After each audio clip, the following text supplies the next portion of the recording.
स्वागत आहे तुमचं एस एम क्लासेस यूट्यूब चॅनलमध्ये। तर झिरो बॅलन्सवर आपण भारतीय स्टेट बँकचं तसेच कोणकोणत्या बँकेचं जे झिरो बॅलन्सवर तुम्ही अकाउंट खोलू शकता या व्हिडिओच्या माध्यमातून सांगणार आहे।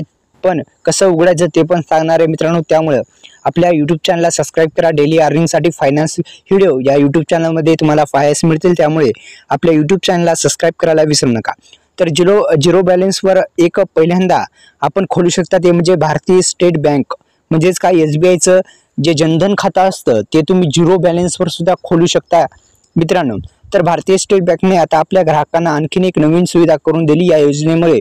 या सुविधेमुळे आता ग्राहकांना बँकेत झिरो बॅलन्स खाते उघडणे आणखीन सोपे झालेले आहे। SBI basic saving bank deposit खाते सुद्धा कोणत्याही व्यक्तीद्वारे वैध केवायसी देऊन उघडता येते। या बँक खात्यात आवश्यक किमान शिल्लक 0 आहे आणि या खात्यात जास्तीत जास्त रकमेवर काही मर्यादा आहेत।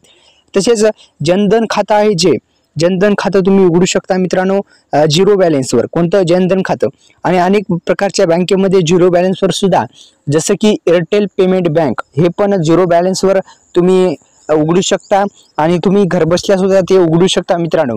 तर एअरटेल पेमेंटचं एक ॲप येतं, ते एअरटेल पेमेंटचं ॲप तुम्ही उघडल्याच्या नंतर मित्रांनो तुम्ही त्याच्यामध्ये जर अकाउंट खोललं तर तुम्हाला विमा सुद्धा भेटतो।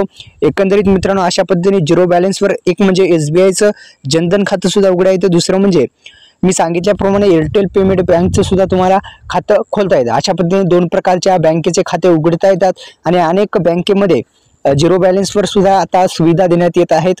तर मित्रांनो अशा पद्धतीने अनेक बँकेचे तुम्ही खाते उघडू शकता, पण एसबीआयचं जनधन खातं 100% उघडू शकता झिरो बॅलन्सवर आणि एअरटेल पेमेंट बँकचं तर 2 खाते तुम्ही उघडू शकता मित्रांनो। तर आपल्या यूट्यूब चॅनलला पुन्हा एकदा सबस्क्राइब करा आणि एस एम क्लासेस यूट्यूब चॅनलवर असेच नवनवीन व्हिडिओचं नोटिफिकेशन तुम्हाला पाहिजे असेल